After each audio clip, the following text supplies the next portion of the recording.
Contract वाली बहू। नरेश की माँ अपने बेटे से मिलने दिल्ली आ रही है। इस बात का पता चलते ही नरेश के दिल में हलचल मच जाती है। नरेश अपनी माँ के स्वागत की तैयारी में लग जाता है। साथ ही उसे डर भी सताने लगता है कि उसकी माँ कहीं अपनी पुरानी जिद पर फिर से बैठ ना जाए। हे भगवान, इस बार बचा लो, अगले साल पक्का माँ की जिद पूरी कर दूंगा। तभी दरवाजे की घंटी बजती है। नरेश दरवाजा खोलता है तो सामने अपने मकान मालिक को देखकर हैरान हो जाता है, क्योंकि उनके साथ एक सुंदर सी लड़की भी थी। अब नमस्ते अंकल, कुछ काम था, मुझे बुला लेते। आपने क्यों कष्ट किया? अरे नहीं नहीं, इसमें कष्ट कैसा, मैं तो बस तुम्हें रीना से मिलवाने आया था। आज से रीना तुम्हारे साथ इसी फ्लैट में रहेगी। अंकल, कोई लड़का फ्लैटमेट नहीं है? एक अनजान लड़की के साथ रहना मेरे लिए थोड़ा अजीब होगा। देखो नरेश, मैं तुम्हें पहले भी बता चुका हूँ कि इस फ्लैट में तुम्हें किसी ना किसी के साथ एडजस्ट करना ही होगा, या फिर तुम अकेले पूरे फ्लैट का किराया दे दो, मैं किसी को नहीं रखूंगा। नरेश अपने मकान मालिक की बात सुन के रीना के साथ रहने के लिए तैयार हो जाता है, पर अंदर ही अंदर उसे ये बात खाने लगती है कि वो अपनी माँ को क्या जवाब देगा जब उसकी माँ रीना के बारे में उसे पूछेगी। दिन बीतने लगते हैं। नरेश और रीना अच्छे दोस्त भी बन जाते हैं, पर अभी भी नरेश अपनी प्रॉब्लम का सॉल्यूशन नहीं ढूंढ पाता। एक दिन नरेश बहुत परेशान सा बैठा होता है। तभी रीना उसे पूछती है, क्या हुआ नरेश, तुम काफी परेशान लग रहे हो, सब ठीक तो है ना? हाँ सब ठीक है, बस एक छोटी सी प्रॉब्लम है। वो एक्चुअली 2 दिन बाद मेरी माँ मुझसे मिलने आ रही है। अरे तो इसमें प्रॉब्लम क्या है, ये तो खुशी की बात है। हाँ रीना, बट मेरी माँ एक जिद लेकर बैठ गई है कि मैं शादी कर लूँ, पर मैं अभी इस चीज़ के लिए तैयार नहीं हूँ। ऊपर से जब वो तुम्हें देखेगी तो 100 सवाल करेगी, क्या जवाब दूंगा?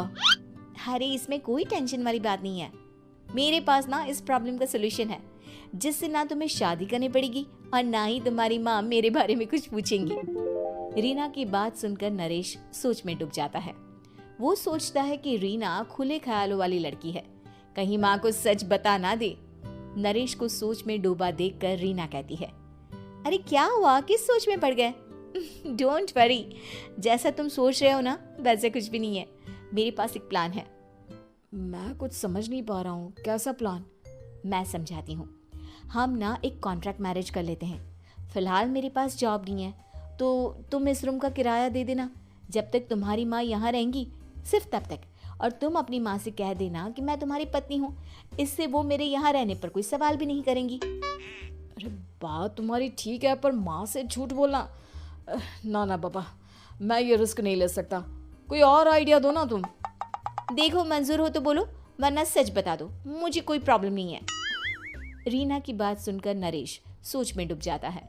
बहुत सोचने के बाद जब उसे कोई रास्ता नहीं मिलता तो वो रीना के बताए हुए रास्ते पर चलने के लिए तैयार हो जाता है।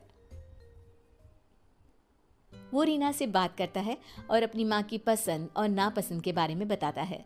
रीना भी नरेश की सभी बातों को ध्यान से सुनती है ताकि कहीं उससे कोई गलती ना हो जाए। आखिर वो दिन भी आ जाता है जब नरेश की माँ उससे मिलने दिल्ली आ जाती है। नरेश अपनी माँ को फ्लैट पर लेकर जाता है। जैसे ही नरेश की माँ फ्लैट के अंदर जाती है, रीना उसके पैर छू लेती है। ये देखकर नरेश की माँ थोड़ी घबरा जाती है और नरेश से पूछती है, अरे बेटा नरेश, ये कौन है? माँ, ये आपकी बहू रीना है। माफ़ी चाहता हूँ, सब कुछ इतनी जल्दी में हुआ कि आपको बता ही नहीं पाया, इसलिए सोचा कि क्यों ना आपको सरप्राइज दिया जाए। अरे बेटा, मैं तो बस तेरा घर बसा हुआ देखना चाहती थी। हाँ, बहुत अरमान थे अपनी इकलौते बेटी की शादी को लेकर, लेकिन कोई बात नहीं, शायद किस्मत को यही मंजूर होगा। ये कहते ही नरेश की माँ रीना को गले लगा लेती है। रीना बेटिया, मेरा बेटा ना थोड़ा नादान है, पर तुम काफ़ी समझदार लगती हो और मैं जानती हूँ कि तुम इसका बहुत अच्छे से ध्यान रखोगी। माँ आप चिंता मत कीजिए, मैं सब संभाल लूंगी। नरेश की माँ अपने बहू और बेटे के साथ खुशी खुशी रहने लगती है। दिन बीतने लगते हैं। नरेश की माँ और रीना का रिश्ता बहुत मजबूत होता चला जाता है। वो दोनों सारा दिन एक साथ रहती और खूब बातें करती। इधर साथ रहते रहते नरेश और रीना भी एक दूसरे से प्यार करने लगते हैं। दोनों को इस बात का एहसास हो जाता है, फिर भी वो इस बात को छुपा कर ही रखते हैं। एक दिन नरेश की माँ और रीना शादी के बारे में बात करने लगते हैं। रीना बिटिया, ये तो नरेश ने मुझे बिना बताए शादी कर ली, वरना मैं तो अपनी इकलौती बेटी की शादी इतनी धूमधाम से करती कि सारी दुनिया देखती रह जाती। अच्छा माँ, आप ऐसा भी क्या करती नरेश और मेरी शादी में जो दुनिया देखती रह जाती? अरे बिटिया, एक माँ के अरमान तुम अभी नहीं समझोगी। मैं तो अपनी बहू को एक रानी की तरह लेकर आती और शादी भी बिल्कुल शाही अंदाज में करती, पर मेरे तो सारे अरमान ऐसे ही रह गए। खैर, मुझे तो अपने बेटे और बहू की खुशी चाहिए बस। ये कहते हुए नरेश की माँ की आंखों में आंसू आ जाते हैं। रीना भी ये सुनकर ख्यालों में खो जाती है, क्योंकि वो भी मन ही मन खुद को नरेश की पत्नी और उसकी माँ की बहू मानने लगी थी। शाम को जब नरेश ऑफिस से घर आता है तो रीना खुद को रोक नहीं पाती और नरेश के सामने उसकी माँ को अपने और नरेश के रिश्ते का सारा सच बता देती है।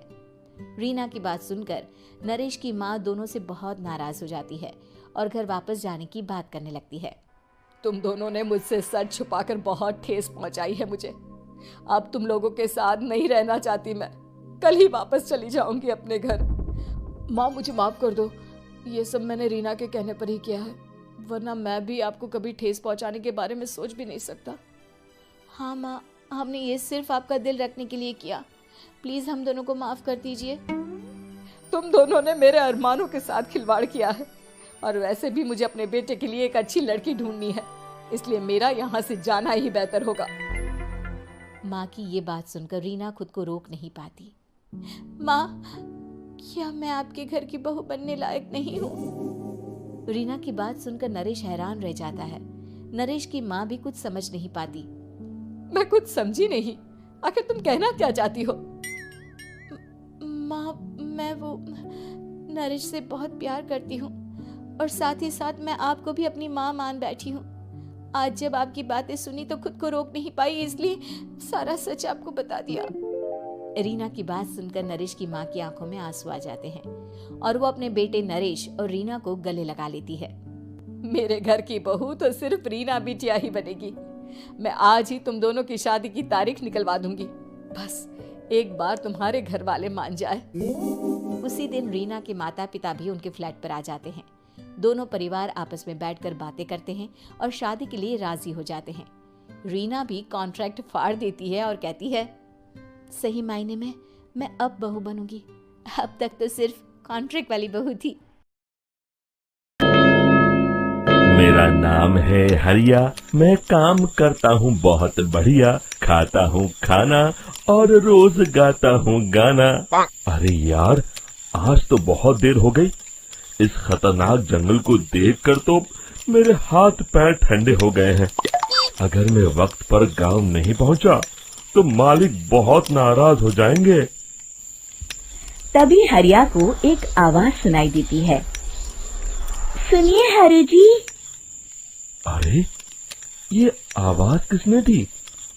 तभी हरिया को सामने कुछ दूर एक औरत खड़ी दिखाई देती है। अरे भाई, ये औरत अकेली इतनी रात को इस जंगल में क्या कर रही है? चलकर पूछना पड़ेगा। फिर हरिया अपनी बैलगाड़ी उस औरत के सामने लाकर रोक देता है और उससे पूछता है, अरे सुनिए, आप इतनी रात को इस खतरनाक जंगल में अकेली क्या कर रही हैं?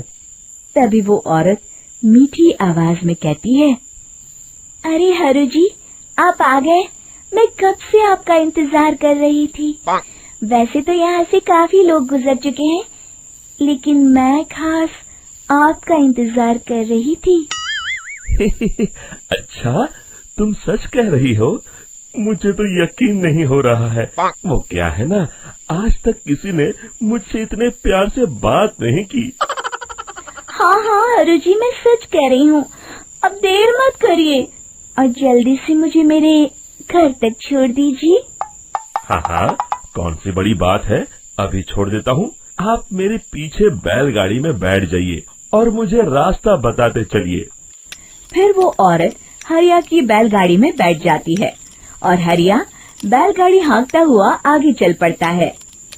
फिर उस औरत के बताए हुए रास्ते पर चलते चलते हरिया बैलगाड़ी लेकर एक काली गुफा के आगे आकर रुक जाता है।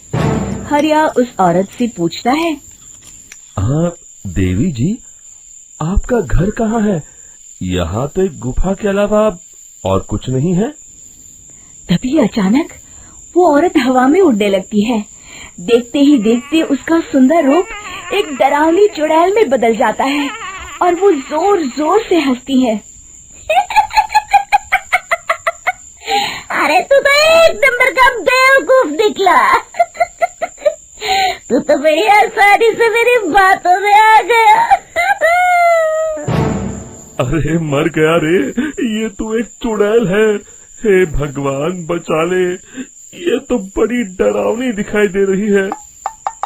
और फिर अगले ही पल हरिया की बैलगाड़ी में रखा सारा सामान हवा में उड़ता हुआ उस काली गुफा के अंदर चला जाता है और वो चुड़ैल भी उस गुफा के अंदर जाकर कहीं गायब हो जाती है।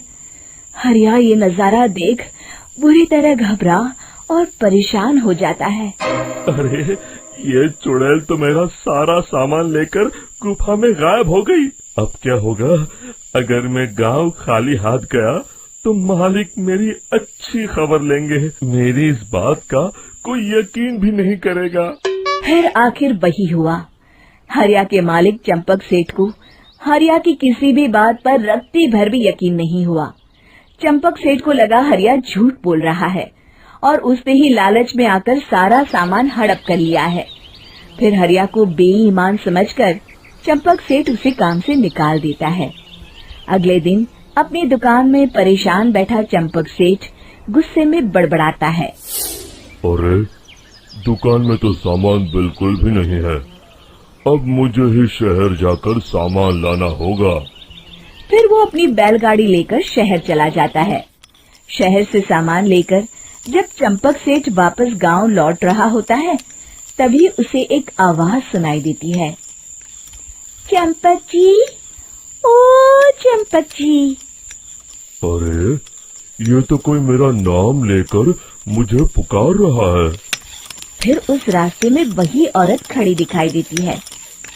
फिर क्या था, हरिया की तरह चंपक सेठ भी उस औरत के पास अपनी बैलगाड़ी लेकर जाता है और वो भी उसकी चिकनी चुपड़ी बातों के मुंह जाल में फंस जाता है। फिर चुड़ैल उसे भी अपनी गुफा तक ले जाती है और उसका सारा सामान लेकर गुफा में गायब हो जाती है। बेचारा चंपक सेठ लाचार होकर खाली हाथ गांव लौट आता है। फिर ये उस जंगल में रोज की बात हो जाती है। जो कोई भी शहर से कुछ लेकर गांव की तरफ लौटता, वो चुड़ैल उसे बेवकूफ बनाकर उसका सारा सामान लेकर गुफा में गायब हो जाती।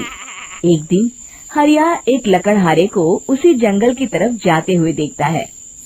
फिर हरिया उसे रोकते हुए कहता है, अरे भाई, क्यों अपनी मौत को दावत दे रहे हो? मेरी बात मानो, आगे जंगल में मत जाओ। वहाँ एक बड़ी भयानक चुड़ैल रहती है। लकड़हारा हरिया की बातों को नजरअंदाज करते हुए कहता है, अरे भाई, मुझे पहले ही बहुत देर हो चुकी है, मुझे जाने दो भाई। शाम तक लकड़ियाँ काट कर शहर के बाजार में बेचना है। तुम अपनी ये कहानी किसी फुर्सत में बैठे इंसान को सुनाओ, मैं तो चला। इतना कहकर लकड़हारा वहाँ से आगे जंगल की तरफ चला जाता है। फिर अगले दिन गांव के मुखिया के घर के बाहर बहुत सारे लोग जमा हो जाते हैं।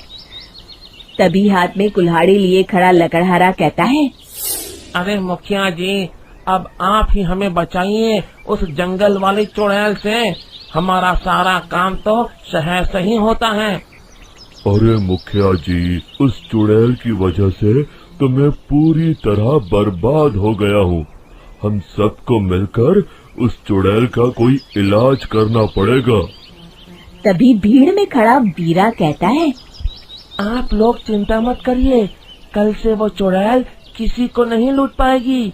मेरे पास एक बहुत अच्छी तरकीब है। तभी चंपक सेठ उसका मजाक उड़ाते हुए कहता है, अरे तेरा नाम वीरा है तो क्या हुआ? तूने अभी उस चुड़ैल को देखा नहीं है? जाकर अपना काम कर, बड़ा आया।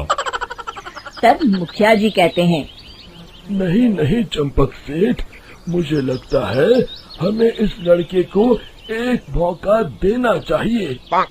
फिर सभी गांव वाले मुखिया जी की बातों से सहमत हो जाते हैं और वीरा शाम को एक बैलगाड़ी में कुछ सामान लादकर उस जंगल की ओर चल देता है। वीरा, ओ वीरा, कहाँ जा रहा है? तभी वीरा मुड़ के देखता है, वही चुड़ैल एक औरत के रूप में खड़ी है। अरे बहन जी, मैं आपको ही ढूंढ रहा था। देखिए, मैं आपके लिए क्या लाया हूँ। हैं? अरे वाह, तो खुद मेरे लिए इतना सामान लाया है। तू ही अकेला गांव में समझदार है। जरा देखो, मैं भी खोल के, बड़े भूख लगी है।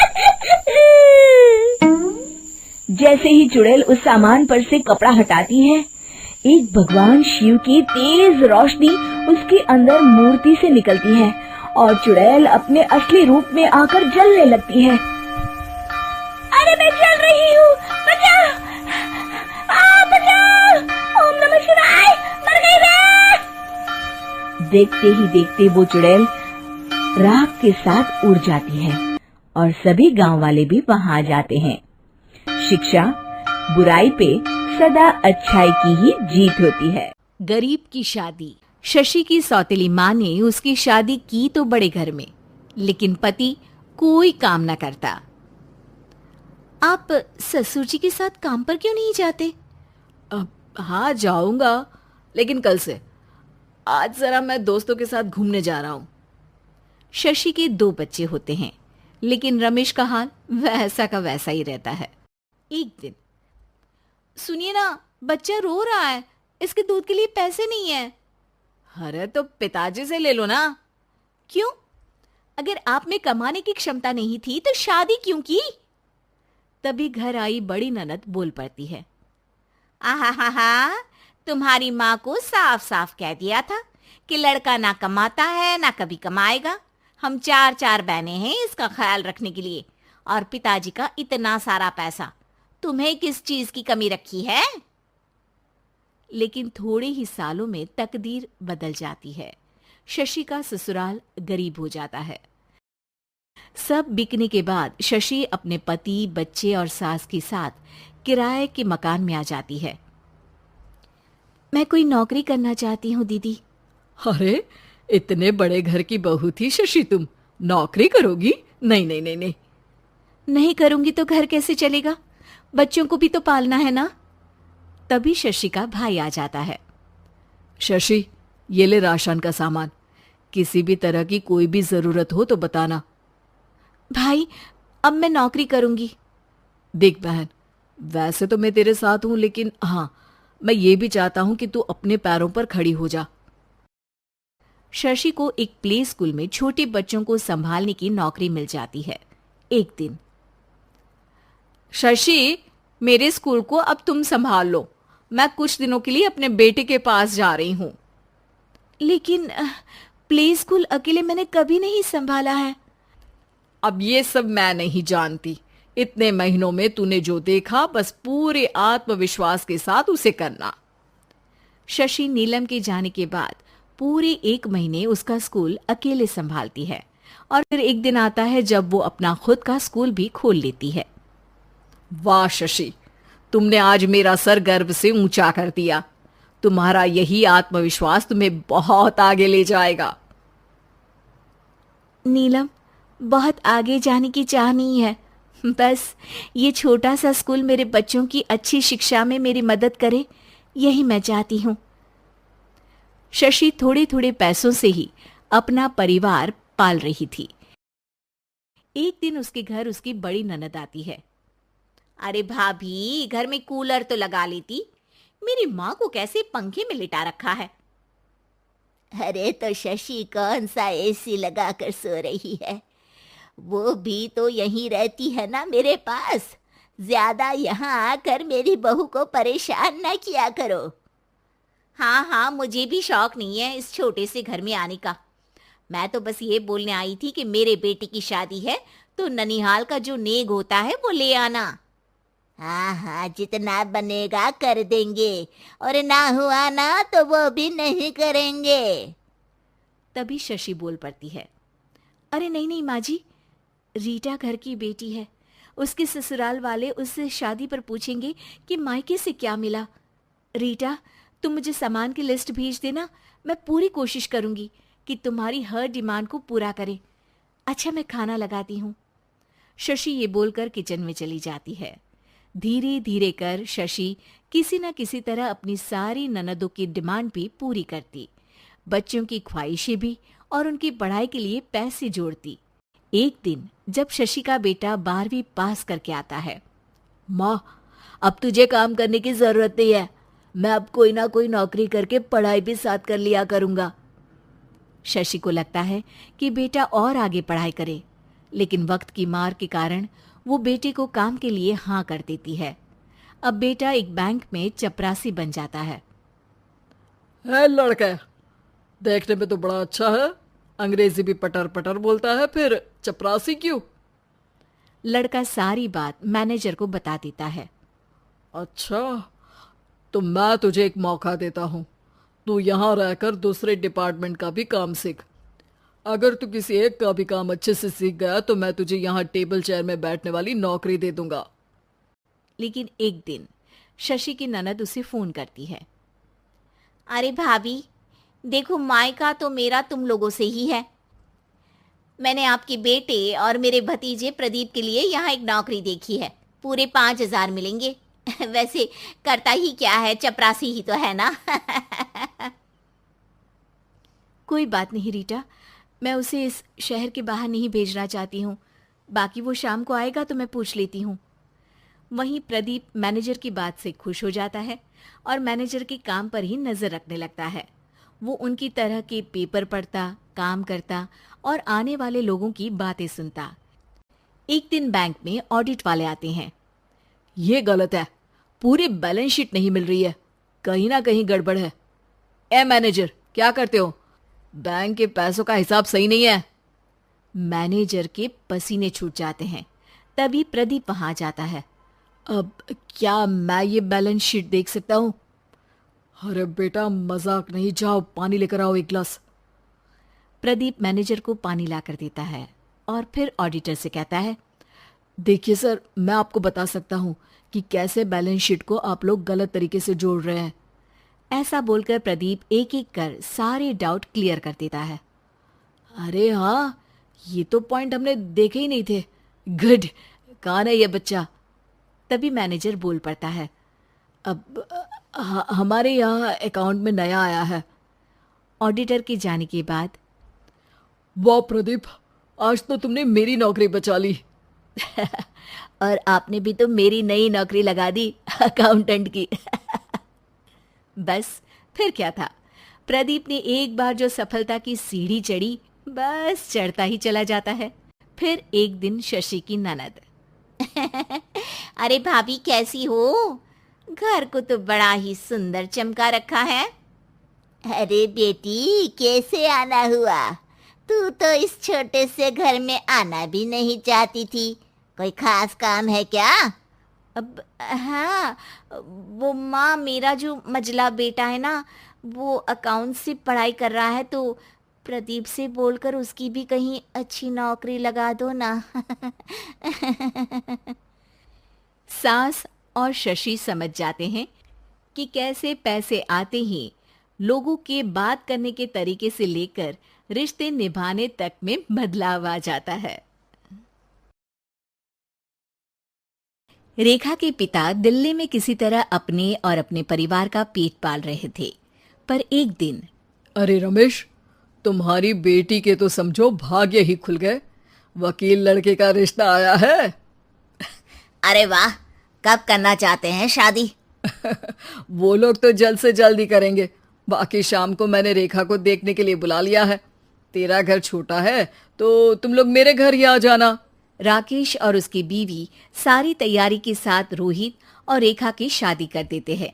लेकिन अगले ही दिन, देखो रेखा, शादी भले ही हो गई है, लेकिन तुम ये मत सोचना कि मैं किसी जोरू के गुलाम टाइप रहूंगा। रेखा को रोहित की बात अजीब लगती है। मैं ये तो सोच भी नहीं सकती और ना ही चाहती हूँ, लेकिन शादी के अगले ही दिन इस तरह की बात की उम्मीद भी नहीं थी। रोहित रेखा के मुंह से ये बात सुनकर गुस्सा हो जाता है। अरे काफी जबान भी चला लेती हो। माँ ने सिखाया नहीं कि पति से कैसे बात करते हैं? रेखा अब चुप रहने में ही भलाई समझती है। रेखा, जल्दी से नाश्ता तैयार कर लो, आज पहला दिन है, सारे काम तुम्हें समझा दूंगी। ये नौकरानी है जो तुम्हें बता देगी कि कैसे कैसे क्या करना है, फिर इसकी कल से छुट्टी है। रेखा भी ससुराल में जी जान लगाकर काम करने लगती है। खाली समय मिलता तो पति के वकालत की किताब उठाकर पढ़ने लगती। ये क्या, जब देखो तब पढ़ती रहती है। अच्छा सुन, कल पिता के घर से 20,000 रुपये लेकर आना, मेरे छोटे बेटे की फीस भरनी है। लेकिन पापा क्यों भरेंगे उसकी फीस? अरे वाह जी वाह, पापा क्यों भरेंगे? तो ये बता, हम क्यों रखेंगे तुझे यहाँ, क्यों खाना देंगे फ्री में? अरे क्योंकि मैं बहू हूँ इस घर की। तभी वहाँ रोहित आ जाता है। अरे वाह, बड़ी जबान चला रही हो। चुपचाप माँ जो कह रही है वैसा कर, वरना सामान उठा और जा अपनी झोपड़ी में।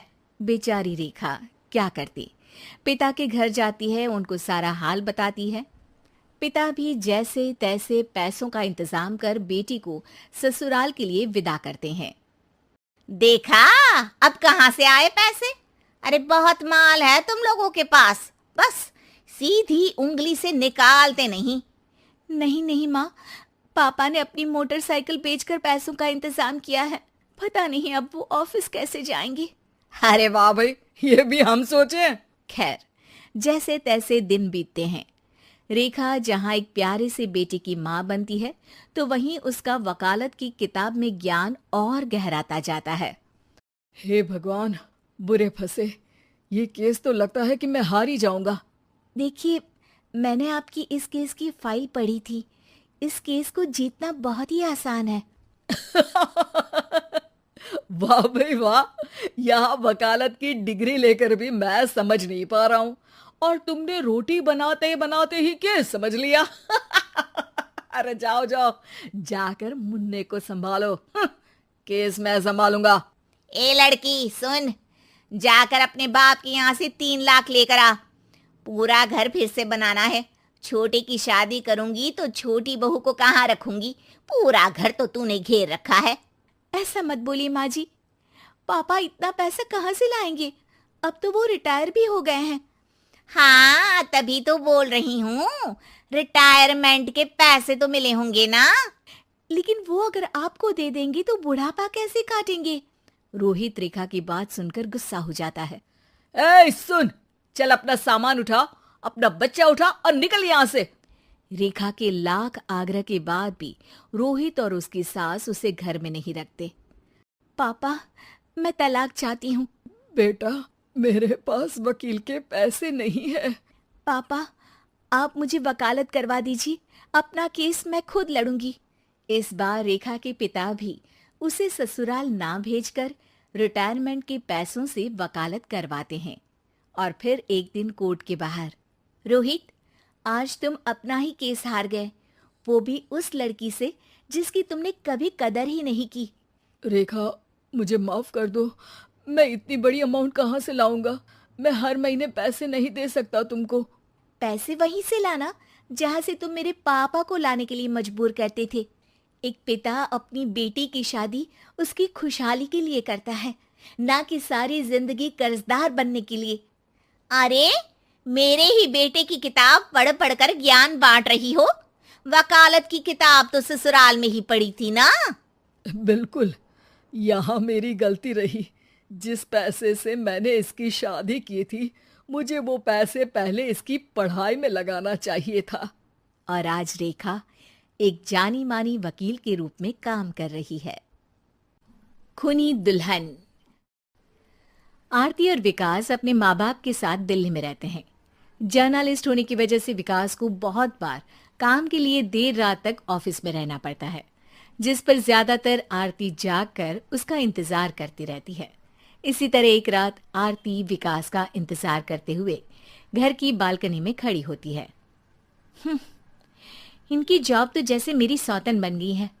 मुझसे ज्यादा उसी के साथ टाइम स्पेंड करते हैं और हम यहाँ इंतजार करते हुए मर जाएं। अपने आप से ये सब बोलते हुए आरती की नजर मोहल्ले के कोने वाले घर पर पड़ती है, जिसकी लाइट्स ऑन देखकर वो हैरान रह जाती है। ये इस घर की लाइट्स कैसे ऑन हो सकती हैं? यहाँ तो सालों से कोई नहीं रहता। वो ये सोच ही रही होती है कि तभी उसे घर की खिड़की पर औरत की परछाई के साथ लाल चुन्नी दिखाई देती है, जिसे देख आरती डर से चिल्लाने लगती है। भूत! कोने वाले घर में भूत है! आरती की आवाज सुन उसके घर वालों के साथ मोहल्ले के लोग भी अपनी बालकनी में निकल आते हैं। अरे क्या हुआ? आधी रात में बावरों की तरह क्यों चिल्ला रही है? भूत! वहाँ भूत है! आरती की बात से सब उस घर की तरफ देखने लगते हैं, लेकिन वहाँ कुछ नहीं होता। भाभी जी, लगता है आपने सपना देखा होगा। मैं बालकनी में खड़ी होकर सोऊंगी क्या? बता रही हूँ, अपनी आंखों से देखा है। घर की लाइट्स ऑन थी और वहाँ किसी का साया भी था। अरे तुम अक्सर विकास भैया के इंतजार में देर रात तक जागती हो ना, क्या पता नींद पूरी नहीं होने की वजह से कोई भ्रम हुआ हो। मोहल्ले के सब लोग और आरती के सास ससुर उसे समझा ही रहे होते हैं कि अचानक उसी घर से किसी औरत के गाने की आवाज सुनाई देती है। आजा ओ मेरे प्रियतम आजा। आवाज सुन सब हैरानी और कंफ्यूजन से उस घर की तरफ देखने लगते हैं कि तभी उन्हें लाल जोड़े में औरत का साया वहां दिखता है, जिसे देख पूरा मोहल्ला सकते में आ जाता है। अरे ये तो कोई दुल्हन है। अरे नहीं नहीं, भूत नहीं है। अरे फिर तो पक्का तेरी दुल्हन है। अरे नहीं नहीं, वो तो मायके गई है। हद है, पहले इससे निपट ले, बाद में इस पर डिस्कशन कर लेना। बड़ा भ्रम बोल रहे थे ना, अब फटी ना सबकी। और नहीं नहीं, मैं किसी से नहीं डरता भाभी जी। भूत जैसा कुछ नहीं होता। या तो इस घर के मालिक यहाँ आ गए हैं, या फिर किसी ने खाली घर देखकर कब्जा कर लिया है। हमें वहां जाकर देखना चाहिए। बात में लॉजिक मानकर सब बाहर इकट्ठा हो जाते हैं कि तभी विकास भी वहां पहुंच जाता है। क्या बात है? इतनी रात को पूरा मोहल्ला यहाँ कैसे? भूतिया दुल्हन की वजह से। क्या तुम्हारे अलावा भी कोई दुल्हन भूतिया हो सकती है? इस भूतनी का किस्सा निपटने दो, फिर तुम्हें अपनी भूतनी दिखाती हूँ। अब सारे लोग मिलकर विकास को पूरी बात बताते हैं, जिसे सुन वो भी उनके साथ जाने के लिए तैयार हो जाता है। जिसके बाद वो सब डरते हुए उस घर के सामने जाकर खड़े हो जाते हैं। तुम सब यहीं रुको, मैं अंदर जाता हूँ। अकेले जाओगे? अरे नहीं नहीं, आप सबकी नकली भूतनी भी तो होगी ना मेरे साथ। कैसा मजाक कर रहा है यार। रुक, मैं चलता हूँ साथ में। क्या मैं चलता हूँ? ये क्या गोवा घूमने जा रहे हैं जो मैं भी साथ चलता हूँ? कहीं नहीं जाओगे तुम, यहीं मेरे पास खड़े रहो। बहू, सिचुएशन समझो। हाँ, घर जाकर सुना लेना। हे भगवान, मम्मी तुम किसकी मम्मी हो? ओह, इन्हें सब कुछ अभी करना है क्या? नहीं, यहाँ पंचायत बिठा देते हैं आपके परिवार के लिए। इस पर मामला शांत करके अब वो लोग इधर उधर से घर के अंदर झांकने की कोशिश करते हैं। उन्हें घर के अंदर लाल जोड़ा, सिंदूर और मंगलसूत्र के साथ चारों तरफ खून बिखरा हुआ दिखता है। इसे देखकर सबकी हवाइयां उड़ जाती है। भाई ये सब क्या है? अब तो मुझे भी डर लग रहा है। आ गए मरने, अब तुम्हें मुझसे कौन बचाएगा? उस नजारे के साथ सोने पर सुहागे की तरह भूतनी की आवाज सुन वो सब तुरंत वहां से भाग खड़े होते हैं। ये सब क्या था? अब हम क्या करेंगे? हमारे मोहल्ले में भूतनी आ गई जो सबको मारना चाहती है। ओ भाभी जी, मैं फिर बोल रहा हूँ, भूतनी जैसा कुछ नहीं होता। मुझे तो पक्का यकीन है कि यहाँ किसी गलत इंसान ने गलत काम करने के लिए कब्जा कर लिया है और लोगों को घर से दूर रखने के लिए ये सब कर रहा है। तुम इतने यकीन के साथ कैसे बोल सकते हो? फिल्मों में ऐसे ही तो दिखाते हैं। हे भगवान, ये फिल्म नहीं, ये रियल लाइफ है। हमें शांति से कुछ सोचना चाहिए। सब हमारे घर चलो। सब आरती के घर में इकट्ठा हो जाते हैं। रात भर आधी नींद और बिल्कुल ना चल रहे दिमाग के साथ सब सॉल्यूशन सोचने की बहुत कोशिश करते हैं, लेकिन कुछ नहीं होता। इसी तरह सुबह हो जाती है। ऐसे कोई भी उपाय नहीं निकलेगा। सब पूरी रात के थके हुए हैं। घर जाओ, थोड़ा आराम कर, फ्रेश होकर फिर आ जाना, उसके बाद सोचते हैं कुछ। डरे सहमे लोग जैसे ही अपने घर जाने लगते हैं, तभी विकास को उस घर में कोई हरकत नजर आती है, जिस पर वो किसी को कुछ बताए बिना चुपचाप वहां पहुंच जाता है और कुछ देर बाद घर आकर सबको दोबारा इकट्ठा कर उस घर के पीछे वाले खिड़की पर ले जाता है। विकास, क्या खेल लगा रखा है? ये कोई मजाक नहीं है। वही तो, मजाक नहीं, बहुत बड़ा मजाक है। अंदर देखो। जैसे ही सब उस खिड़की से अंदर देखते हैं तो उनकी आंखें खुली की खुली रह जाती है। मूवी की शूटिंग। गरीब की बारिश। शहर की कच्ची बस्ती में एक गरीब मजदूर कालू रहा करता था। कालू के घर में उसकी पत्नी जानकी थी। जानकी लोगों के घरों में झाड़ू पोछा करके कुछ पैसे कमा लेती थी और वहीं कालू किसी तरह मेहनत मजदूरी करके 2 वक्त की रोटी का जुगाड़ कर लेता था। कुछ दिनों से हो रही बारिश के कारण कालू की मजदूरी बंद हो गई थी। अरे जानकी, इस बार तो बरसात ने हद ही कर दी, रुकने का नाम ही नहीं ले रही। कुछ समझ में नहीं आ रहा, अगर इसी तरह काम पर नहीं गया तो 2 वक्त की रोटी का जुगाड़ कैसे होगा। अरे तुम चिंता क्यों करते हो, बारिश का क्या है, 1 आध दिन में रुक जाएगी और उसके बाद में फिर से काम शुरू हो जाएगा। अरे 3 दिन तो हो गए, बरसात तो रुक ही नहीं रही है और आगे भी रुकने के कोई आसार नहीं दिख रहे। तो क्या हुआ, तुम्हारा काम बंद हुआ है ना? मैं तो अभी भी लोगों के घर झाड़ू पोछा करने जाती ही हूँ। मेरे पगार से कुछ दिन तो निकल ही जाएंगे। अरे घर का खर्चा तो हम किसी तरह चला लेंगे जानकी, लेकिन ये जो छत टपक रही है इसका क्या करेंगे? ये बात तो आपकी सही है। हमारी झोपड़ी अब काफी पुरानी हो चुकी है और इसके छप्पर में भी कई सारे छेद हो गए हैं। रात भर पानी टपकता रहता है। अरे मैं भी इसी बात से बहुत परेशान रहता हूँ। कहीं किसी दिन ज्यादा बारिश आ गई तो हमारी झोपड़ी टूटकर बिखर ना जाए। राम राम राम, ऐसी अशुभ बातें क्यों करते हो? अरे ऐसा कुछ नहीं होने वाला। ये झोपड़ी ही तो हमारा सब कुछ है। अगर यही नहीं रही तो हम जाएंगे कहाँ? ठीक है जानकी, जब तुम्हारी पगार मिल जाएगी तो कुछ पैसे बचाकर झोपड़ी के छप्पर की मरम्मत करवा लेंगे। शायद हमारी परेशानी कुछ कम हो जाए। ठीक है जी, अब ना ज्यादा परेशान मत हो। ये लो, खाना खा लो और सो जाओ। सुबह मुझे भी जल्दी काम पर जाना है। जानकी और कालू अपनी झोपड़ी में सो गए। रात को अचानक से बहुत तेज बारिश शुरू हो गई। धीरे धीरे बारिश का पानी कालू की बस्ती में भरने लगा। पानी भरते भरते झोपड़ी के बाहर तक पहुंच गया था। सुबह के वक्त जब कालू और जानकी सोकर उठे, हे भगवान, ये क्या हो गया? बारिश का पानी तो हमारे घरों तक पहुंच चुका है। अब मैं काम पर कैसे जाऊंगी?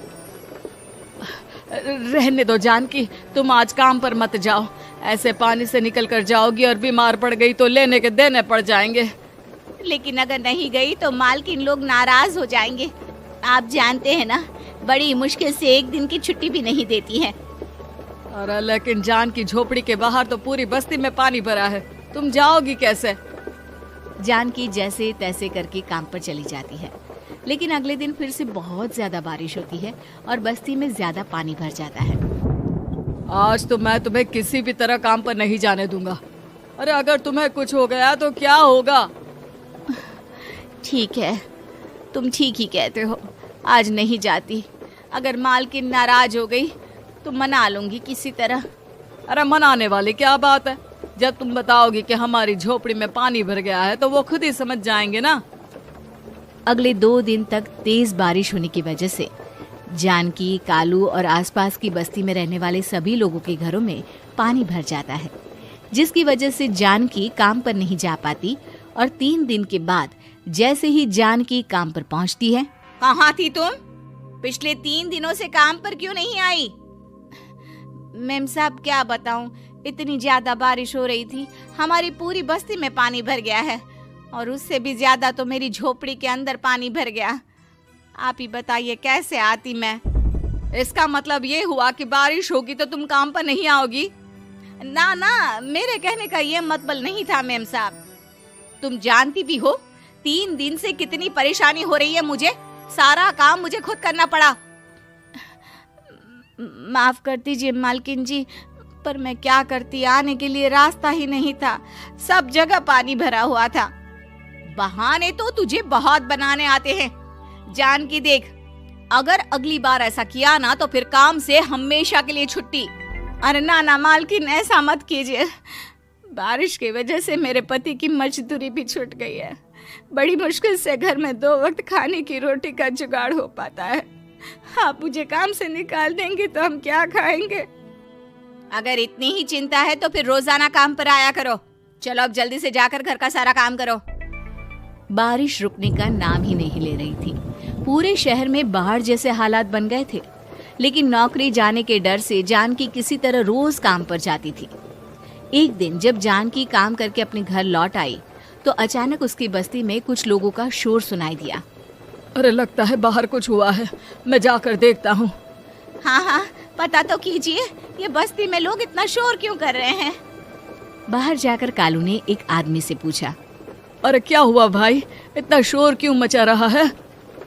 अरे क्या बताए भैया, अपने बस्ती के बाहर एक पुल टूट गया है और वहाँ पर एक कार फंसी है। थोड़ी देर में अगर किसी ने नहीं बचाया ना तो वो कार पानी में बह जाएगी। ये क्या कह रहे हो भैया, कार के अंदर कोई है क्या? हाँ, कोई औरत बैठी है, अकेली है, बहुत रो रही है बेचारी, मदद के लिए बुला रही है। अरे तो हमें जाकर उनकी मदद करनी चाहिए ना। अरे लेकिन इसमें बहुत खतरा है, हमें अपने आप को बचाना चाहिए। पानी कभी भी हमारी बस्ती की तरफ आ सकता है। अरे तुम्हें नहीं चलना तो मत चलो, लेकिन मैं तो जाकर उस औरत की मदद जरूर करूंगा। कालू उस जगह पर पहुंचता है जहां वो औरत कार में फंसी हुई थी।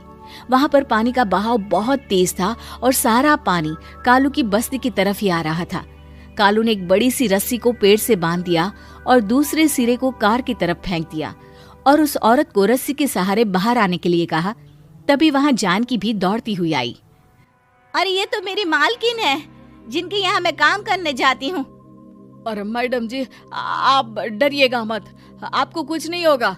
आपकी गाड़ी को भी मैंने रस्सी से बांध दिया है। थोड़ी देर में पानी का बहाव कम हो जाएगा, फिर हम आपकी कार को भी बाहर निकाल लेंगे। क्या तुम जानकी के पति हो? हाँ हाँ, जानकी मेरी ही पत्नी है, आपके यहाँ काम करती है ना।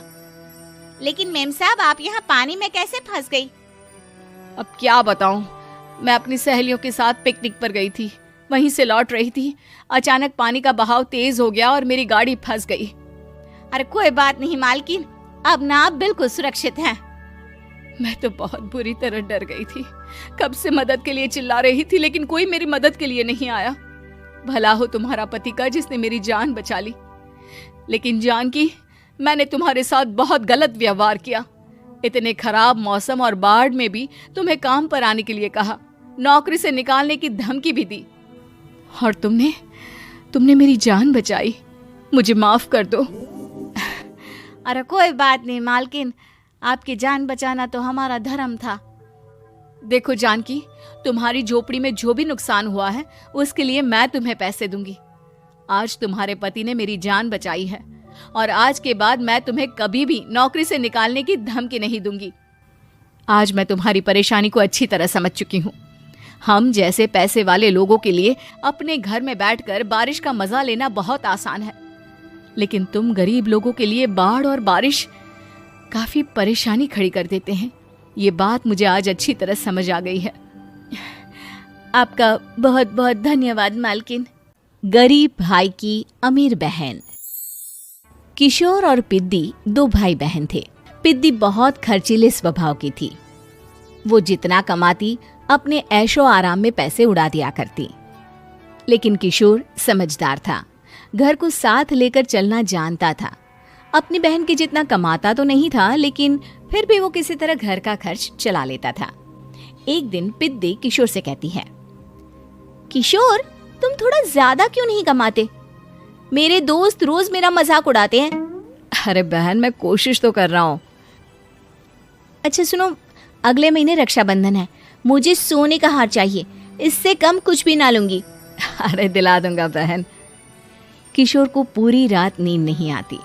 उसके दिमाग में बस ये चल रहा था कि उसकी माली हालत इतनी बिगड़ चुकी है, अब वो सोने का हार कहाँ से लाएगा। अगले दिन किशोर सुबह सुबह घर से ये बोलकर निकल गया कि पिद्दी, मैं गांव से बाहर जा रहा हूँ, कुछ दिन घर नहीं आऊंगा। किशोर ने अपने काम के साथ साथ फेरी में कपड़े बेचने भी शुरू कर दिए, जिससे वो ज्यादा से ज्यादा पैसे कमा सके। रात में वो एक बिल्डिंग की चौकीदारी भी करने लगा। अपने काम से थोड़ा बहुत समय निकालकर बस कुछ घंटे की नींद ले पाता था। और कब वो कुछ दिन 1 महीने में बदल गए और रक्षाबंधन भी आ गया, पता ही नहीं चला। लेकिन किशोर अभी तक घर वापस नहीं लौटा। जहां वो काम करता था, पिद्दी के नाम का गुल्लक रखा हुआ था। किशोर ने उस गुल्लक को फोड़ा और सारे पैसे इकट्ठा करके एक सोने का हार खरीद लिया। घर में पिद्दी किशोर का इंतजार कर रही थी। तभी किशोर आता है। कहाँ चले गए थे?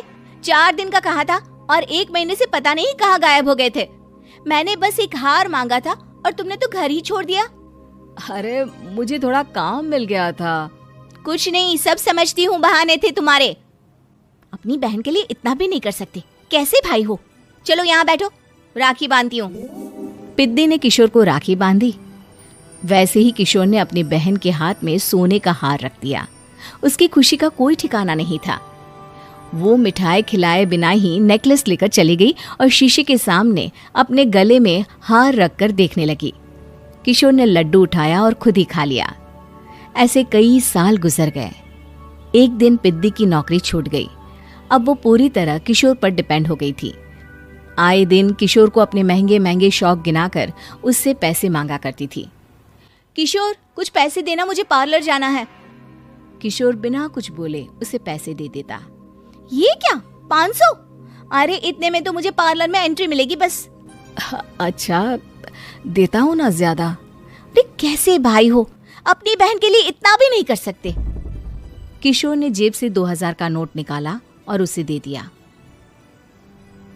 किशोर गरीबी में रह लेता था, लेकिन अपनी बहन को कभी कोई कमी नहीं होने देता था। बेटा, पिद्दी तुम्हारी बहन है, उसे कभी किसी चीज की कमी मत होने देना और उसका ध्यान रखना, क्योंकि भाई का फर्ज होता है अपनी बहन का ध्यान रखना। किशोर ने माँ की कही ये बात हमेशा के लिए याद कर ली थी। शायद माँ की इसी बात की वजह से किशोर पिद्दी की हर जिद पूरी करता चला आ रहा था। किशोर, आज मैं अपने दोस्तों के साथ पार्टी करने जा रही हूँ, मुझे कुछ पैसे दो ना। किशोर पिद्दी को समझाता है, लेकिन पिद्दी नाराज होकर चली गई और अपने कमरे में सुबक सुबक कर रोने लगी। किशोर अपनी जेब से कुछ पैसे निकालता है और पिद्दी को दे देता है। किशोर खुद कभी अच्छे कपड़े नहीं पहनता, लेकिन पिद्दी को राजकुमारी की तरह रखता। पिद्दी के जाने के बाद किशोर अपने काम पर निकल गया। एक तरफ पिद्दी अपने दोस्तों के साथ मस्ती कर रही थी, तो वहीं दूसरी तरफ किशोर पैसे कमाने के लिए कड़ी मेहनत कर रहा था। कुछ और दिन ऐसे ही बीत गए। एक दिन पिद्दी एक लड़के को लेकर घर आई और उसे किशोर से मिलवाया। किशोर, मुझे इस लड़के से शादी करनी है, लेकिन इनके मम्मी पापा बोल रहे हैं कि उनको दहेज में एक कार चाहिए, तभी वो मेरा और पंकज का रिश्ता कबूल करेंगे। लेकिन बहन, कार खरीदना कोई सब्जी खरीदने के बराबर तो नहीं है। अरे कैसे भाई हो तुम, अपनी बहन के लिए इतना नहीं कर सकते? देखो, मैं ज्यादा इंतजार नहीं कर सकती, तुम्हें 1 साल में मेरे लिए कार खरीदनी ही होगी। अच्छा पंकज, एक काम करो, कल तुम अपने माता पिता को घर बुला लो, मैं उनसे तुम्हारे और पिद्दी के रिश्ते की बात कर लेता हूँ। अगले दिन किशोर के छोटे से घर में पंकज और उसके माता पिता आते हैं। बेटा, तुम्हारी बहन ने हमारी शर्त तो बता ही दी होगी। जी बेटा, तुम तो इतने छोटे घर में रहते हो, दहेज कहाँ से लाओगे? मैं अपनी बहन की खुशी के लिए सब कुछ कर सकता हूँ। पंकज और पिद्दी का रिश्ता तय हो जाता है। किशोर अब अपनी क्षमता से 4 गुना ज्यादा काम करने लगता है। सुबह सबके घरों में न्यूज़पेपर फेंकता, दिन में मजदूरी करता और रात में चौकीदारी करता। खूब मेहनत करके किशोर ने अपनी बहन की शादी के लिए पैसे जुटा लिए। उसने अपनी बहन के लिए कार खरीद ली। जब वो पिद्दी के ससुराल वालों से मिलने गया तो उन्होंने किशोर से और पैसों की मांग की। इस बार किशोर हार चुका था। पिद्दी माफ करना, मैं तुम्हारी शादी उस लड़के से नहीं कर सकता। वो लालची लोग हैं, उन्हें सिर्फ पैसों से मतलब है। देखो किशोर, मैं पंकज से ही शादी करूंगी। क्योंकि पिद्दी ने तो किशोर की बात न मानने की जैसे कसम खा रखी थी। किशोर ने पंकज को घर बुलाया। पंकज, तुम अपने माता पिता को समझाते क्यों नहीं हो? भैया, वो हमारी शादी के लिए मान गए, मेरे लिए तो यही बहुत बड़ी बात है। हम एक काम कर सकते हैं, दहेज की रकम में से कुछ पैसे मैं आपको दे देता हूँ। अरे लेकिन समाज वाले क्या कहेंगे? अरे जब दुनिया को पता चलेगा तब ना। अच्छा, कुछ पैसे मैं अपने मालिक से कर्ज में ले लेता हूँ।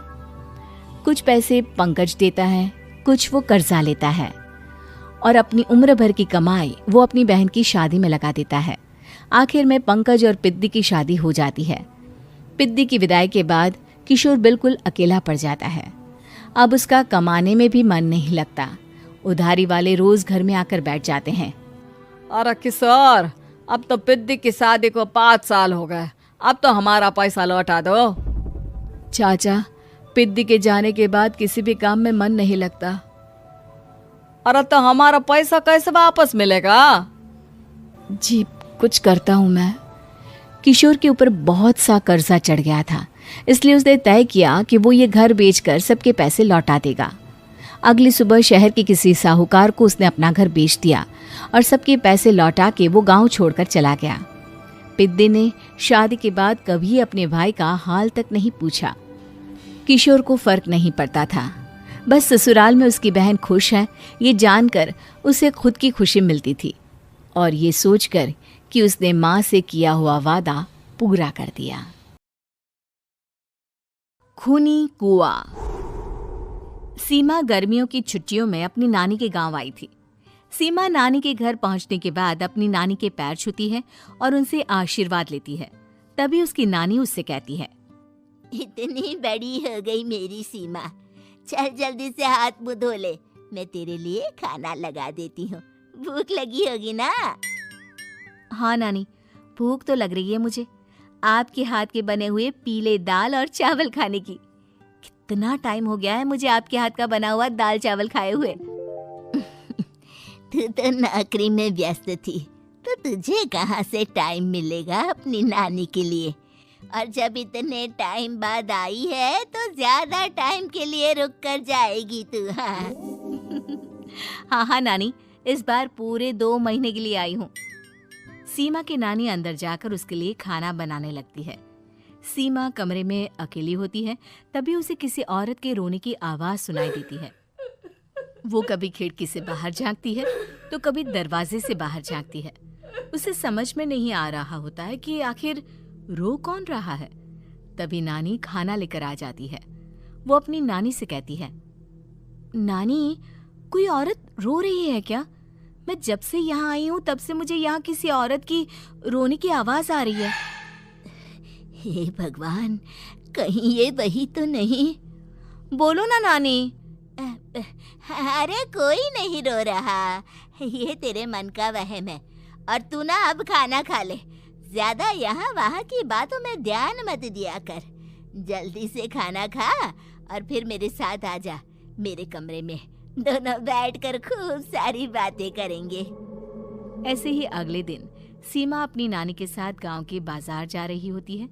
उसी रास्ते में फिर से किसी औरत के रोने की आवाज आती है। वो अपनी नानी से कहती है, अरे नानी, क्या सच में तुम्हें अभी भी किसी औरत की रोने की आवाज नहीं सुनाई दे रही? मुझे किसी औरत की बहुत बुरी तरीके से रोने और चीखने की आवाजें आ रही हैं। मैं बहुत परेशान हूँ नानी, आखिर ये कौन है? मुझे लगता है कि सीमा को शहर भेज देना चाहिए, यहाँ रहना उसके लिए ठीक नहीं। नानी बोलो ना, आप चुप क्यों हो जाती हो? सीमा, तू घर चल, मुझे तुझसे बहुत जरूरी बात करनी है। नानी सीमा को घर ले आती है और सीमा से कहती है, सीमा, कल सुबह तू शहर वापस चली जाएगी। अरे अचानक? आखिर क्या बात है नानी? आप मुझे ऐसे जाने को क्यों कह रही हो? मैं बस जो कह रही हूँ उस पर ध्यान दे। तू कल सुबह यहाँ से चली जाएगी, और ये बात मैं कोई मजाक में नहीं बोल रही। तू कल जाएगी तो मतलब जाएगी। अरे नानी, चली जाऊंगी मैं, ठीक है, पर आखिर बात क्या है ये तो बता दो। मम्मी से कोई बात हुई है या फिर मुझसे कोई गलती हुई है जो तुम मुझे अचानक से जाने के लिए बोल रही हो? देख सीमा, रात बहुत हो चुकी है और मुझे इस बारे में कोई बात नहीं करनी। चल, अब चल के मेरे साथ सो जा। सुबह की बस पकड़कर तुझे शहर भी तो जाना है। सीमा को अपनी नानी का ऐसा व्यवहार देखकर बहुत ही अजीब लगता है। उसे कुछ समझ में नहीं आ रहा होता है कि आखिर उसकी नानी उसे अचानक से गांव छोड़कर जाने के लिए क्यों कह रही है। ये सारी बातें सोचते सोचते सीमा की आंख लग जाती है और वो अपनी नानी के साथ सो जाती है। ऐसे ही आधी रात को सीमा को फिर से किसी औरत की रोने की आवाज सुनाई देती है। वो उस औरत की आवाज सुनकर बार बार करवटें बदल रही होती है और तभी उसे सपने में भी एक अजीब सी औरत की परछाई दिखाई देती है, जो इतना चीख चीख कर रो रही होती है कि सीमा डरकर उठ जाती है। वो पूरे पसीने पसीने हो रही होती है। वो अपने आसपास देखती है तो घर में बिल्कुल शांति का माहौल होता है। सीमा घबरा जाती है। वो अपनी नानी को जगाने की कोशिश करती है मगर उसकी नानी नहीं जगती। सीमा को फिर से उस औरत की रोने की आवाज सुनाई देती है। आखिरकार सीमा अपने आप को रोक नहीं पाती और वो घर का दरवाजा खोलकर बाहर निकलती है। आखिर ये माजरा क्या है? आज तो मैं पता करके रहूंगी। अब आवाज का पीछा करते हुए सीमा आधी रात को गांव के चौपाल के पास बने कुएं के पास पहुंच जाती है, जहां कुएं की चारों ओर बेड़ियां लगी होती हैं। उन बेड़ियों में लगे हुए ताले के साथ एक लाल रंग का कपड़ा और माता रानी का कलावा बंधा होता है। उस कुएं में से सीमा को किसी के रोने की आवाज आती है। सीमा परेशान हो जाती है। इस कुएं में कौन है? कौन है यहाँ? सुनो, कौन है? कौन रो रहा है? वो चिल्ला चिल्ला कर पूछती है और साथ ही लोगों को जगाने की कोशिश करती है, मगर किसी को भी उसकी आवाज सुनाई नहीं देती। अब सीमा खुद उस कुएं के पास की बेड़ियों और तालों को खोलने की कोशिश करती है और किसी तरह कुछ देर की मशक्कत के बाद सीमा उसको खोल भी देती है। और जैसे ही वो कुआं खोलकर उसके अंदर झांकती है, सीमा उस कुएं में गिर जाती है। इतने में उसकी नानी की नींद भी खुल जाती है और सीमा को पास ना देखकर नानी परेशान हो जाती है।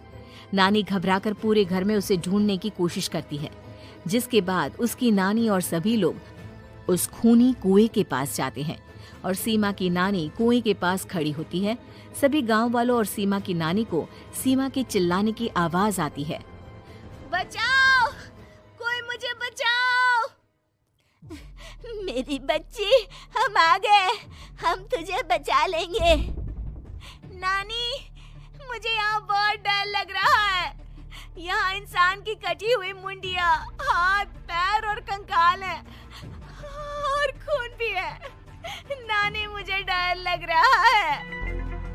आप सब मेरी मदद कीजिए, नहीं तो ये खूनी कुआं मेरी बच्ची को भी खा जाएगा। अरे मुझे तो ये समझ में नहीं आ रहा कि आखिर इस खूनी कुएं को खोला किसने।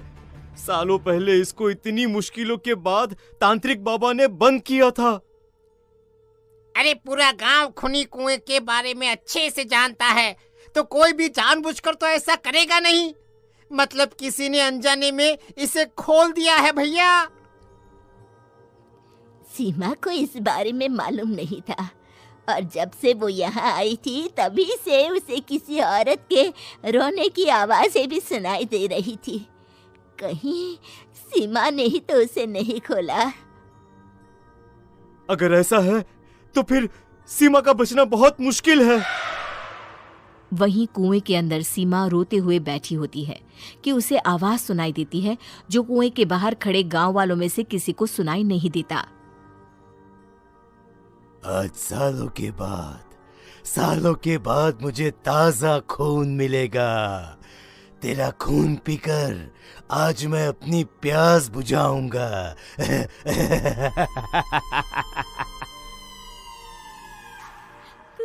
कौन है? जाने दो प्लीज, मैंने किसी का क्या बिगाड़ा है?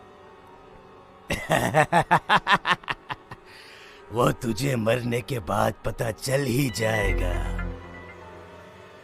जितने में गांव वाले और सीमा की नानी कुछ सोच पाते, उतने में उन्हें सीमा के चिल्लाने की आवाज आती है और अगले ही पल सब शांत हो जाता है। क्या हुआ? सीमा, मेरी बेटी। माफ करना बहन, लेकिन अब सीमा वापस नहीं आएगी। हमें एक बार फिर से कुएं को बंद करना होगा। गांव वाले तभी तांत्रिक को बुला कर लाते हैं। एक बार फिर अपनी शक्ति से तांत्रिक बाबा उस कुएं को हमेशा हमेशा के लिए बंद कर देते हैं और वहां एक बोर्ड लगा दिया जाता है कि यहाँ आना मना है। गपोड़ी बहू। उमा जी की बहू पिंकी को गप्पे मारने की बहुत आदत थी। वो जब भी किसी के बारे में बातें करती तो बड़े बड़े गप्पे फेंका करती। आसपास के सब लोगों को पता था कि पिंकी बहुत बड़ी गपोड़ी बाज है। लोग उसकी बात पर विश्वास नहीं किया करते थे, लेकिन हाँ, उसकी बातें सुन सुनकर हंसते बहुत थे। अरे बहू, पड़ोस वाली शर्मा जी है ना, उनकी बेटी का जन्मदिन है, तुम भी चली जाना। ठीक है मम्मी जी, ये तो बता दो गिफ्ट में लेकर क्या जाना है? अरे लेकर क्या जाना है, 250 का लिफाफा दे देना, बस काफी है। अरे मम्मी जी, अच्छा लगेगा क्या? पड़ोसी है हमारे, हमें कुछ बड़ा लेकर जाना चाहिए। अरे बहू, इतना काफी है। जानती हैं आप, मेरे मायके में जब पड़ोस में किसी की बर्थडे होती थी ना, तो मम्मी कुछ ना कुछ गोल्ड का ही देकर भेजती थी। पड़ोसी के बर्थडे में सोना? कैसी बातें करती हो। और नहीं तो क्या, आपकी तरह थोड़ी ना लिफाफा पकड़ा दिया। पिंकी शर्मा जी की बेटी के जन्मदिन में चली जाती है। अरे आज तो बड़ी सुंदर लग रही हो साड़ी में। जी मैं तो लहंगा पहनकर आने वाली थी, मम्मी जी नहीं मानी।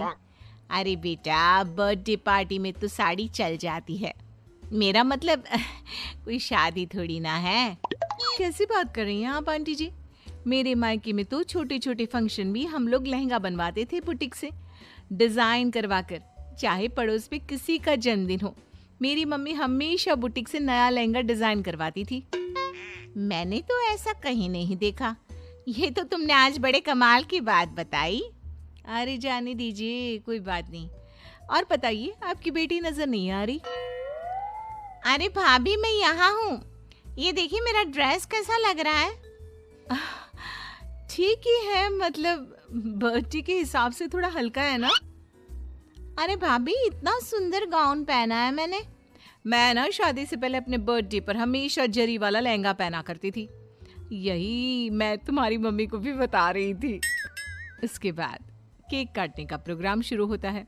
सब लोग इकट्ठे हो जाते हैं। शर्मा जी की बेटी का केक देखकर पिंकी से रहा नहीं जाता। उसके अंदर का गपोड़ी बाज बाहर निकल कर आ जाता है। अरे इतना छोटा सा केक! अरे बेटा, मेहमानों के हिसाब से ही है, जितने लोग इतना बड़ा केक। आंटी जी, कम से कम 4 या 5 मंजिल वाला केक तो बनाना चाहिए था। आपकी बेटी का बर्थडे रोज रोज थोड़ी ना आता है। मेरे बर्थडे पर हमेशा पापा 4 केक बनवाते थे। सारे केक 4-4 मंजिल के होते थे। वहां पर सारे लोग उमा जी के मोहल्ले के ही थे और वो पिंकी के गप्पे मारने की आदत से अच्छी तरह वाकिफ थे, इसलिए सब लोग उसकी बात सुनकर हंसने लगे, लेकिन किसी ने पिंकी से कुछ नहीं कहा। एक दिन सुबह सुबह पिंकी ने अपनी सास से कहा, मम्मी जी, मेरे मम्मी पापा मुझसे मिलने के लिए यहाँ आ रहे हैं। अरे वाह, ये तो बहुत अच्छी बात है। उनके आने की तैयारी करो, अच्छा अच्छा खाना बनाओ। वैसे कब तक आएंगे? मम्मी जी फ्लाइट से आ रहे हैं, कल शाम को 4 बजे की फ्लाइट है। फ्लाइट? लेकिन बेटा, तेरा मायका तो यहाँ से 2 घंटे की दूरी पर है। तेरे मम्मी पापा फ्लाइट से कब से आने लगे? अरे मम्मी जी, आपको पता नहीं है, मेरे मम्मी पापा ना आधे घंटे की दूरी के लिए भी फ्लाइट का टिकट बुक करवाती है। अरे गप्पे थोड़े कम मारा करो बहू। कोई फ्लाइट से तब आएगा ना जब यहाँ पर एयरपोर्ट होगा। तुम्हारी मम्मी क्या उड़कर आएगी घर में? अरे हाँ मम्मी जी, मैं तो भूल ही गई थी। वो क्या ना, मेरे मम्मी पापा हमेशा फ्लाइट से ही ट्रैवल करते हैं, तो मेरे दिमाग से ही निकल गया था। अगले दिन पिंकी के मम्मी और पापा पिंकी से मिलने के लिए उसके घर आते हैं। आइए आइए जी, आपका बहुत बहुत स्वागत है। और समदन जी, हमारी बेटी की कोई शिकायत तो नहीं ना? ठीक से संभाल लिया है ना आपका घर? अरे मेरी बहू बहुत समझदार है, घर का काम बहुत अच्छे तरीके से करती है। बस थोड़ा ज्यादा बोलने की आदत है उसे, आपको परेशान करती होगी ना? बात तो आपकी सही है, उसकी थोड़ा ज्यादा नहीं बहुत ज्यादा बोलने की आदत है।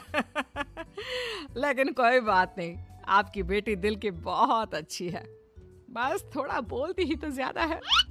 पिंकी बेटा इधर आओ, देखो तुम्हारे मम्मी पापा आए हैं, तुमने इनके लिए खाना तो बना लिया ना? वो क्या है ना मम्मी जी, आपसे एक बात कहनी थी। हाँ हाँ बोलो बहू, क्या बात है? डरने की कोई जरूरत नहीं। वो मम्मी जी, मैंने सोचा मम्मी पापा आए हैं तो खाना बाहर से मंगवा लेती हूँ। अरे कोई बात नहीं बेटा, वैसे भी तुम किचन में काम करने लग जाती तो अपने मम्मी पापा से बात कब करती। बहुत अच्छा किया, अब तुम अपने मम्मी पापा के साथ बैठकर आराम से बात करो, मैं अंदर जाती हूँ। शाम का वक्त जैसे ही दरवाजे की घंटी बजी, 3-4 लोग हाथों में खाने के बहुत सारे पैकेट लेकर उमा जी के घर पहुंच गए। अरे भाई कौन है आप लोग? लगता है गलत पते पर आ गए। नहीं नहीं माँ जी, हम तो खाने का ऑर्डर डिलीवर करने आए हैं, यहीं से बुकिंग मिली थी। अरे नहीं नहीं, आपको कोई गलत फहमी हुई है, हमारे यहाँ तो 2 ही मेहमान आए हैं। आपके हाथ के पैकेट देखकर लगता है इसमें 50 लोगों का खाना है। माँ जी आपने सही समझा, खाना तो इसमें 50 लोगों का ही है, क्योंकि हमें ऑर्डर यहीं से 50 लोगों का मिला है। अरे लेकिन इतना सारा खाना, कहीं मेरी बहू ने अपनी गप मारने की आदत के चलते ऐसा तो नहीं कर दिया? ये खाना आप रख लीजिए और हमें हमारे पैसे दे दीजिए। अच्छा वैसे कितने का बिल बना है? ज्यादा नहीं, बस 10,000 दे दीजिए। उन लोगों की बात सुनकर उमा जी पिंकी को आवाज देकर वहां बुलाती है। जैसे ही पिंकी वहां आती है, खुश होते हुए उन लोगों को वहां पर खाना रखने के लिए कहती है। अरे इतना सारा खाना क्यों मंगवाया बहू? अरे मम्मी जी, मैंने आपको बताया तो था, मम्मी पापा आए हैं तो मैं खाना बाहर से मंगवा रही हूँ। ये बात सही है बेटा, लेकिन 2 लोगों के लिए 50 लोगों का खाना? अरे मम्मी जी, कुछ कम पड़ जाए तो अच्छे थोड़ी ना लगता है, और मेरे मायके में तो ऐसा ही होता है, एक्स्ट्रा खाना मंगवाते हैं हम लोग। तभी पिंकी के मम्मी और पापा वहां पर आते हैं। अरे बेटा, एक्स्ट्रा खाना मंगवाने का मतलब ये थोड़ी ना होता है कि 2 लोगों के खाने के लिए 50 लोगों का खाना मंगवा लो। और बेटा, तुम्हारी गप मारने की आदत के चलते 10,000 का बिल आया है, तुम्हें नहीं लगता ये गलत है? देखो बहू, बढ़ा चढ़ाकर बातें करना अपनी जगह, लेकिन इतनी बड़ी बड़ी फेंकना भी गलत है ना। पहली बात तो इतने सारे पैसे लगे, और दूसरी बात खाना वेस्ट होगा। आप लोग ठीक कहते हैं, मैं आज के बाद अपनी इस आदत को कंट्रोल करने की कोशिश करूंगी और अब से गप थोड़ी कम मारा करूंगी। पिंकी की बात सुनकर सब लोग हंसने लगे। जिठानी मॉडर्न देवरानी। अर्पिता की शादी राकेश से तय होती है, जो एक सरकारी नौकरी करता था।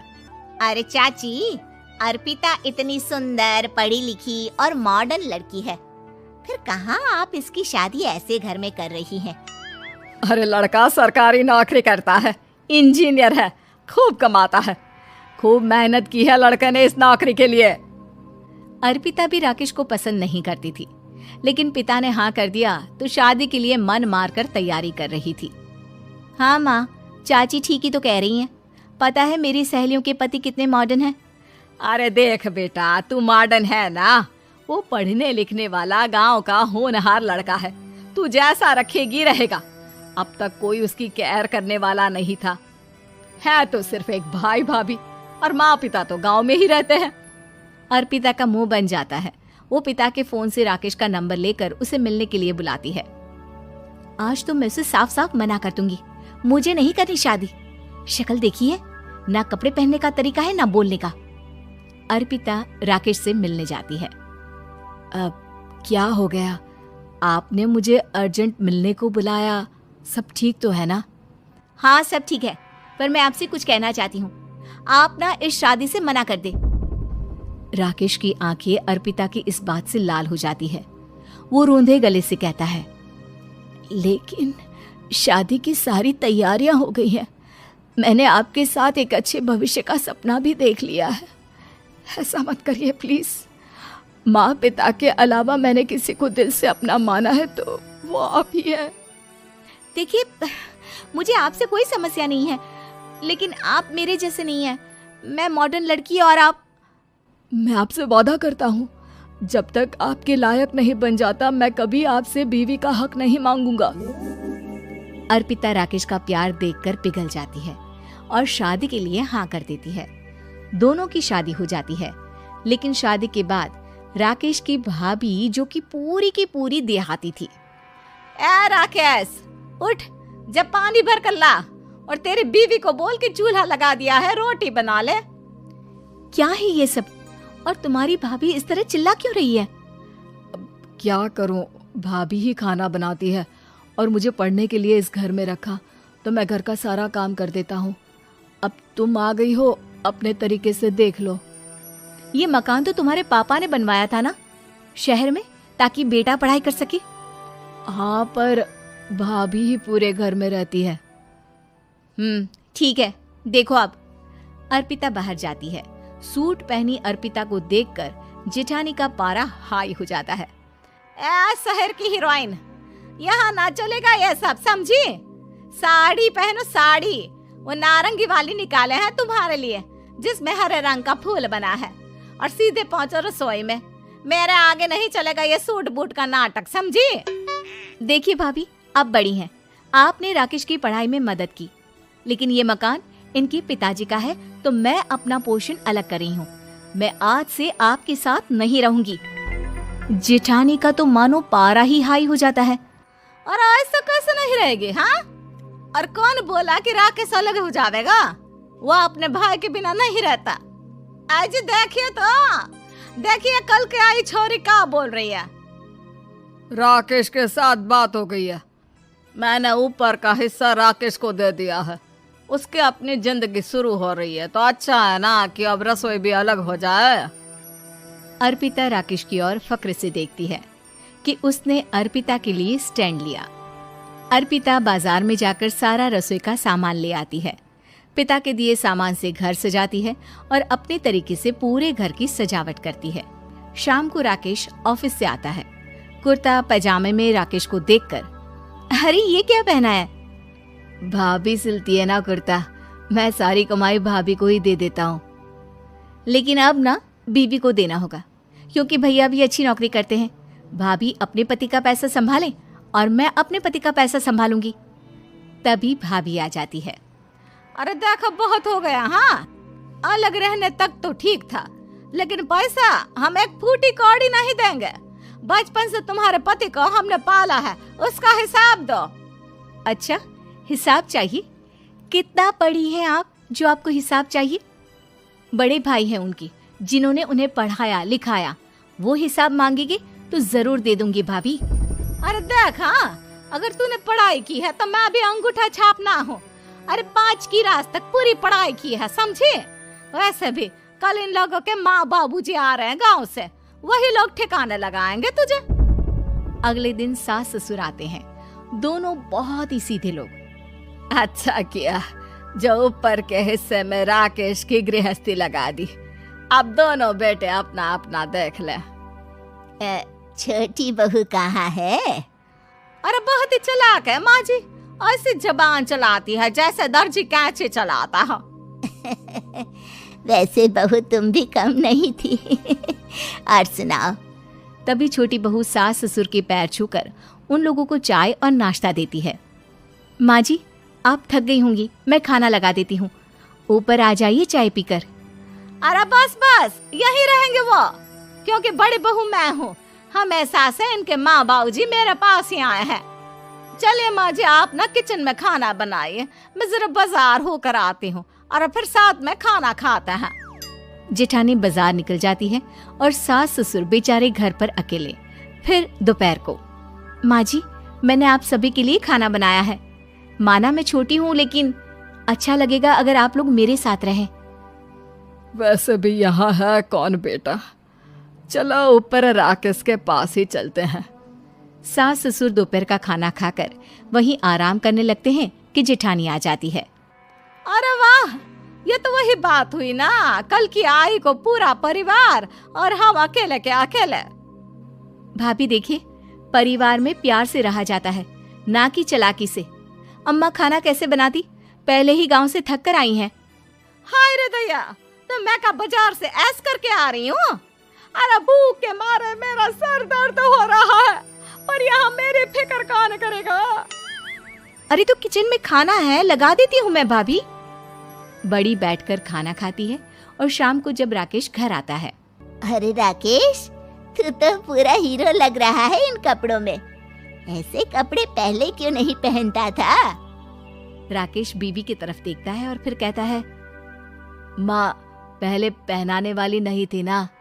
हाँ हाँ, और हम जो हाथ से सिल सिल कर कुर्ता पहनाते थे उसका का? अरे तुम्हारे भैया तो आज भी पहन रहे हैं। तभी अर्पिता सास के लिए कपड़े और ससुर के लिए शर्ट पैंट ला कर देती है। उन लोगों को फ्रिज से ठंडा पानी और टीवी में फिल्म दिखाती है। अरे कब से इनको बोल रहे हैं कि फ्रिज वाले आओ, लेकिन ये है कि मानत ही ना है। बहू, अब तो तुम ही समझाओ ससुर जी को। नहीं पापा, आप फ्रिज मत लीजिए। अरे वाह रे छोटे, खुद फ्रिज का ऐसे का मजा ले, और इनकी माँ के पास फ्रिज भी ना हो। अरे देखा पिताजी, देखा माँ जी कब बोल रही है। अरे उसकी पूरी बात तो सुन लो कि वो क्या बोल रही है। वो इसलिए क्योंकि अब माँ जी और पापा यहीं रहेंगे मेरे पास। घर को घर सिर्फ मॉडर्न या गांव की सोच नहीं, बल्कि संस्कार बनाते हैं भाभी, और संस्कार अच्छे हो तो सब सही हो जाता है।